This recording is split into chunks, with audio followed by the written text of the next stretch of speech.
Assalamualaikum warahmatullahi taala wabarakatuh. Alhamdulillah rabbil alamin. Wassalatu wassalamu ala asyrafil anbiya'i wal mursalin wa ala alihi wa sahbihi ajma'in. Subhanaka la ilma lana illa ma 'allamtana innaka antal alimul hakim.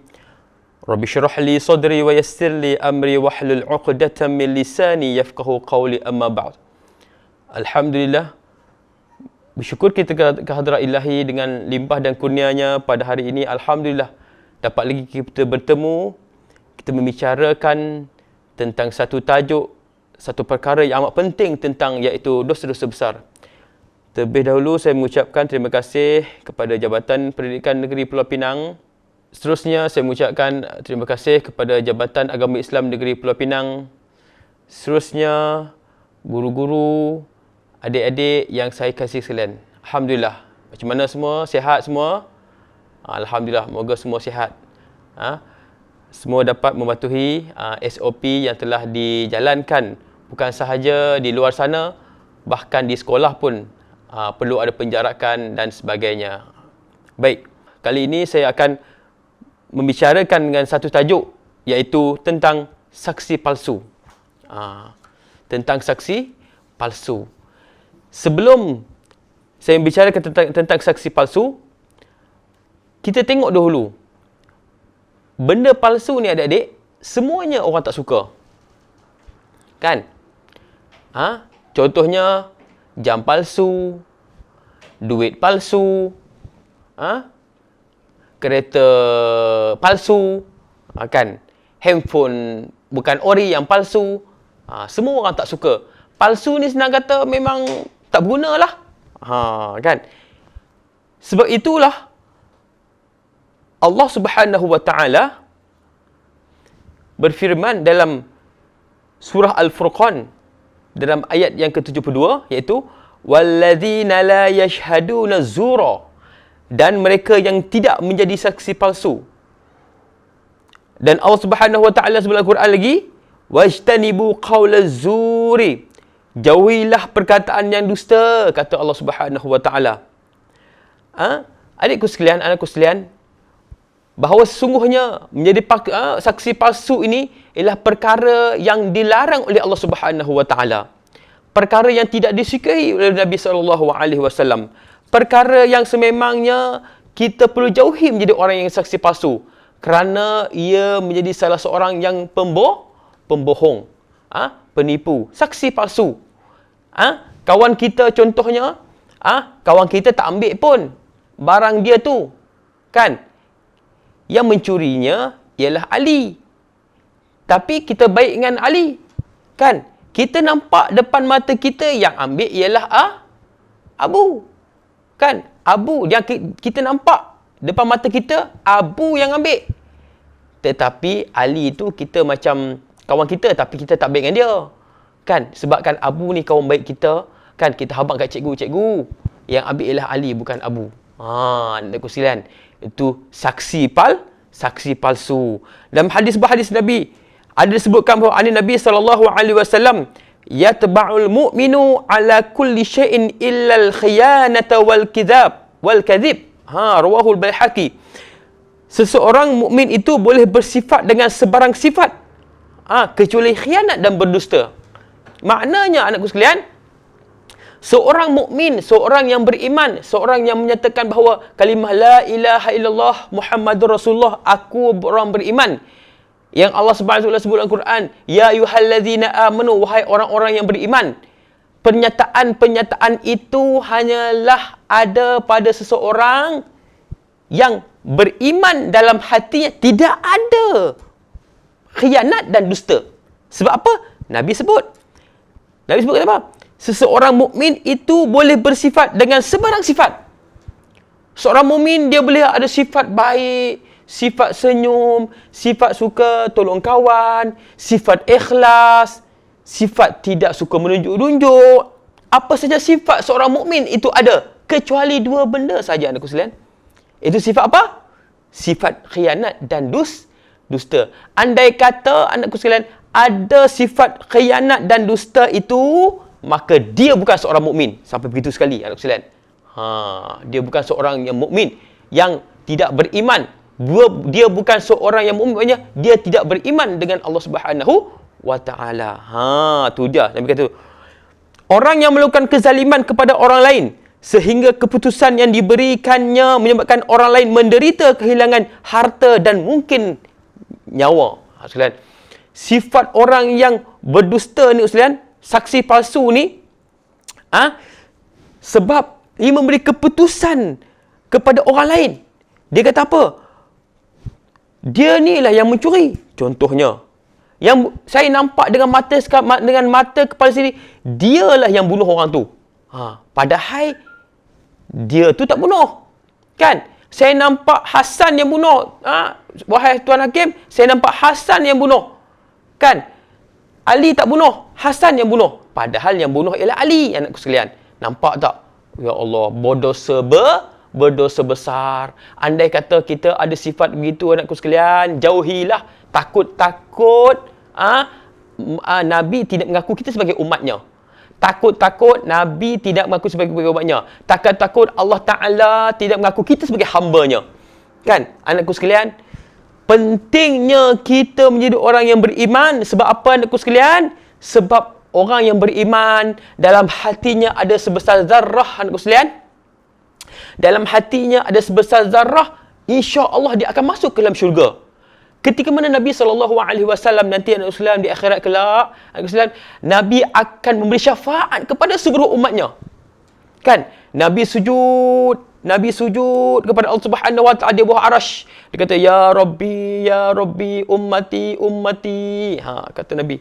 Nabi kata, ya Allah, umatku. Maksudnya apa, anak Islam? Nabi meminta syafaat untuk kita.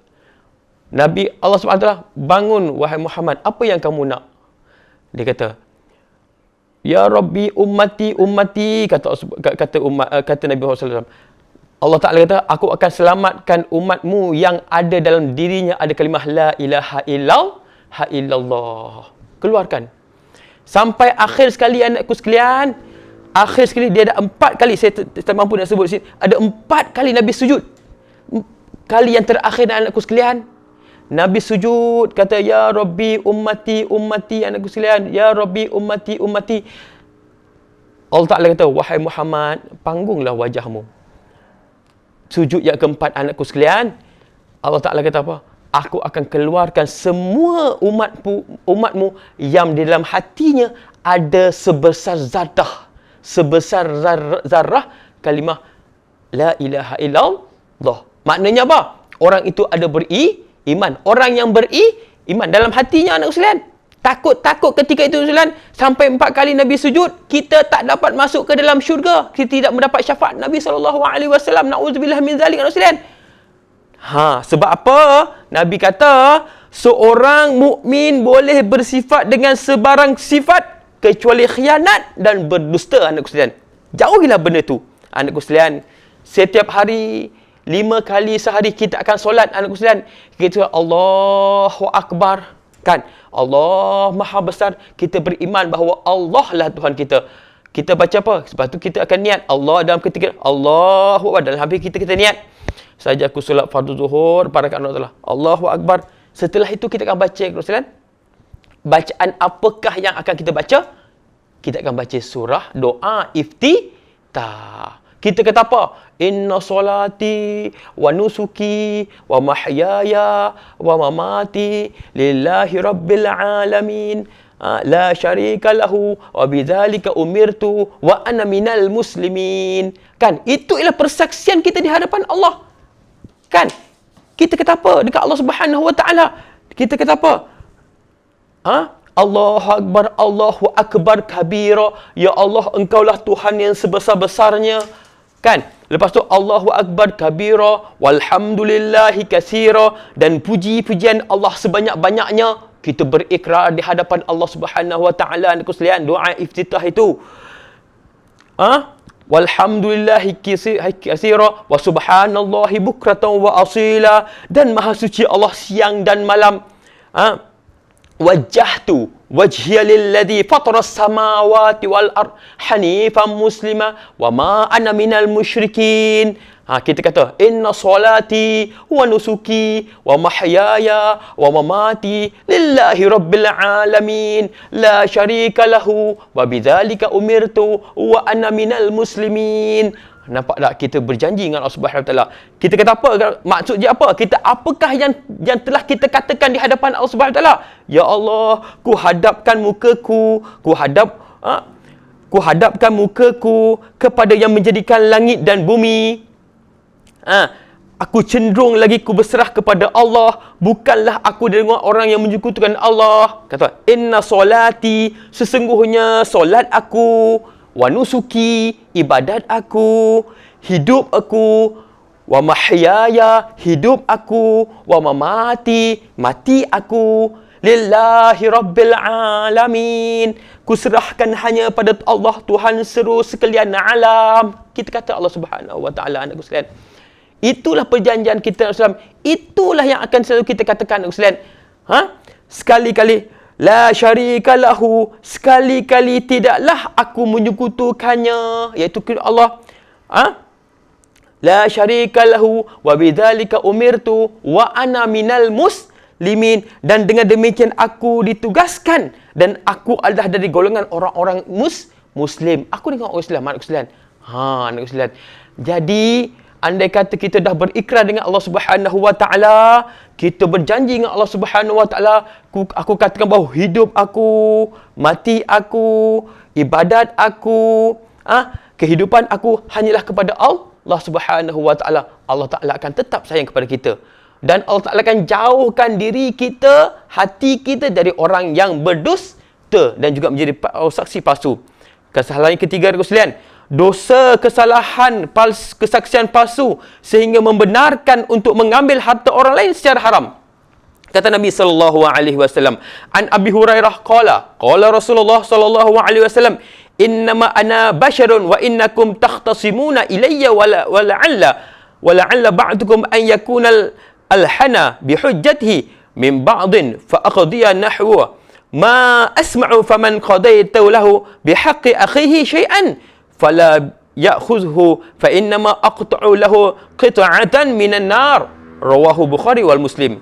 Kata Nabi sallallahu alaihi wasallam, sesiapa yang telah aku putuskan baginya untuk mengambil harta saudaranya tanpa hak, maka janganlah kamu mengambilnya, kerana sesungguhnya dia telah mengambil sebahagian daripada api neraka.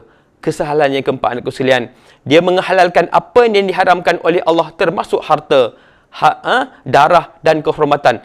Nabi sallallahu alaihi wasallam bersabda, qala Nabi sallallahu alaihi wasallam, akbarul kabairil al-isyraku billah wa uququl walidain wa syahadatu zuri salasan aw qawlu zuri fama zala yukarriruha hatta qulna laitahu sakata. Mahukan, kata Nabi sallallahu alaihi wasallam, mahukan aku tunjukkan pada kamu sebesar-besar dosa? Nabi kata, nak tak aku tunjukkan kepada kamu sebesar-besar dosa, iaitu dosa syirik. Allahu akbar, nak sekalian. Iaitu dosa syirik kepada Allah. Yang kedua, yang pertama dosa syirik, iaitu menduakan Allah Subhanahu Wa Taala. Kita kata apa? Kita kata tangkal ni elok. Tangkal ni ialah yang boleh baik, tak ada lain dah. Tu mensyirikkan Allah Subhanahu Wa Taala. Kan? Jangan. Yang kedua, menderhaki kedua-dua apa? Menderhakai. Yang nombor dua, perkara yang boleh Allah Ta'ala sebesar-besar dosa, derhaka kedua apa? Dan yang ketiga, awasilah kamu dengan persaksian palsu. Awasilah kamu dari persaksian palsu. Sentiasalah Nabi Muhammad sallallahu alaihi wasallam mengulanginya sehingga kami berkata, moga-moga Nabi akan berhenti mengulanginya. Anakku sekalian, sampai Nabi berulang-ulang mengatakan, jangan jadi saksi palsu. Jangan jadi saksi palsu. Jangan jadi saksi. Sebab apa? Sebab orang yang bersaksi palsu, dia itu akan menjadi orang yang sehina-hina makhluk. Sebab apa, anak sekalian? Sebab kita ingin mengatakan bahawa kita ingin menjadi makhluk insan yang mulia di sisi Allah Subhanahu Wa Taala. Ingatlah di akhir-akhir pesanan saya ini, ingatlah bahawa kita hidup kita ini hanyalah semata-mata untuk beribadah kepada Allah Subhanahu wa taala. Bagaimana Allah Ta'ala ciptakan diri kita, anakku sekalian, bagaimana Allah Ta'ala beri rezeki kepada kita, anakku sekalian, bagaimana Allah Ta'ala sayang kepada kita, anakku sekalian, begitulah kita perlu apa? Kita perlu sayang kepada Allah Subhanahu wa taala. Allah Ta'ala sayang kepada kita, anakku sekalian. Banyak rezeki yang Allah Ta'ala bagi daripada kehidupan kita dahulu sehingga sekarang. Dulu Allah Ta'ala ciptakan kita daripada roh. Lepas tu kita masuk ke alam rahim, anakku sekalian. Dari alam roh ke alam rahim, anakku sekalian. Alam rahim tu, anakku sekalian, macam mana keadaannya? Gelap. Gelita. Tak ada makanan. Anakku sekalian, kita duduk dalam rahim perut mak kita selama berapa bulan, sekalian? Selama 9 bulan 10 hari, anakku sekalian. Penuh dalam air. Perut mak kita, anakku sekalian, penuh dengan air. Tetapi kita boleh hidup tak? Boleh, anakku sekalian. Boleh hidup. Sedangkan kita manusia. Manusia kalau hidup di dunia ni, dia tak boleh hidup dalam air. Tetapi bagaimana kita boleh hidup selama 9 bulan 10 hari di dalam perut seorang ibu? Kita lah hidup dalam perut mak kita selama 9 bulan 10 hari. Penuh dengan air, penuh dengan darah. Tetapi kita tetap sihat dan mendapat rezeki Allah Subhanahu wa taala. Begitu kan? Pelik tak? Pelik hidup kita ini. Sebab apa? Kasih sayang Allah Subhanahu wa taala. Kan? Oh, dia kata tak apalah ustaz, pakai apa? Bagaimana mak kita tali pusat? Tali pusat tu hidung terbuka, mulut terbuka, tetapi jantung masih berdegup. Bagaimana putaran bumi, anakku sekalian? Putaran bumi, putaran langit. Bumi berputar mengelilingi matahari, anakku sekalian. Bulan berputar mengelilingi bumi, anakku sekalian. Cukup 365 hari, 360 hari berputar, anakku sekalian. Siapakah yang memputarkan semua alam ini? Pasti ada yang mengkata dekatnya. Pastilah itulah Allah Subhanahu wa taala, anakku sekalian. Ingatlah, solatlah. Kerana apa? Kasih sayang Allah Subhanahu wa taala begitu banyak kepada kita. Daripada perut mak kita, kita hidup dalam air selama 9 bulan 10 hari. Penuh dengan air. Tapi jantung kita masih berdegup. Lepas tu kita hidup dalam bumi. Ke bumi pula tak perlu air, anak sekalian. Kalau duduk dalam air, kita akan mati. Peliknya. Tadi duduk dalam air, kena hidup. Kalau hidup kat bumi pula, alam nyata, alam dunia ni, jangan ada air. Air hanyalah keperluan saja. Bukan untuk kehidupan. Bukan untuk menghidup. Kita pun tak boleh hidup dalam air. Anak sekalian. Kan? Kalau dalam alam rahim, kalau tak ada air, anakku sekalian, air ketuban tak ada, anakku sekalian, dalam alam rahim, maka kita akan mati, anakku sekalian. Kita akan mati. Nampak tak hebatnya ciptaan Allah Ta'ala kepada kita? Untuk apa, anakku sekalian? Untuk kita rasa bersyukur. Untuk apa, sekalian? Untuk kita mengatakan bahawa Allah Ta'ala sangat sayang kepada kita. Kasih sayang Allah melimpahi kepada semua sahaja. Semua sekali, anakku sekalian. Lepas tu kita hidup dalam alam ini, anakku sekalian, kita hidup dalam keadaan ketenangan, kita ada ibu, kita ada ayah, dengan rezeki yang Allah Ta'ala bagi. Nampak tak? Kita ada ke alam dunia ini, kan? Kita dalam keadaan yang semua orang banyak kasih sayang Allah Subhanahu Wa Ta'ala penuh kepada kita. Tak pernah pun sekali kita tidak dapat makan, anakku sekalian. Tidak pernah sekali pun kita tak dapat tidur, anakku sekalian. Tetapi tetap itu semua ialah apa? Kena kasih sayang Allah Subhanahu wa taala. Baik, saya harap semua dapat kita faham bahawa kita janganlah kita menjadi seorang yang suka sangat melakukan perkara dosa-dosa besar, terutama saksi palsu, anakku sekalian. Kerana saksi palsu akibatnya amatlah besar dan perkara itu amat dibenci oleh Nabi sallallahu alaihi wasallam. Jangan tinggal solat, jangan tinggal zikir, jangan tinggal Al-Quran. Sayangilah ibu bapa kamu, sayangilah guru-guru kamu, sayangilah kawan-kawan kamu, cintailah ilmu. InsyaAllah kamu akan berjaya dunia dan juga akhirat. Doakan saya juga akan doakan kamu. Moga-moga kita akan bahagia hidup dunia dan akhirat. Wabillahi taufiq wal hidayah. Wassalamualaikum warahmatullahi taala wabarakatuh. Subhanakallah bihamdika asyhadu an la ilaha illa anta astaghfiruka wa atubu ilaik. Bismillahirrahmanirrahim. Wal 'asr innal insana lafi khusr illa alladhina amanu wa 'amilus solihat wa tawassaw bil haqq wa tawassaw bis sabr. Wallahu a'lam.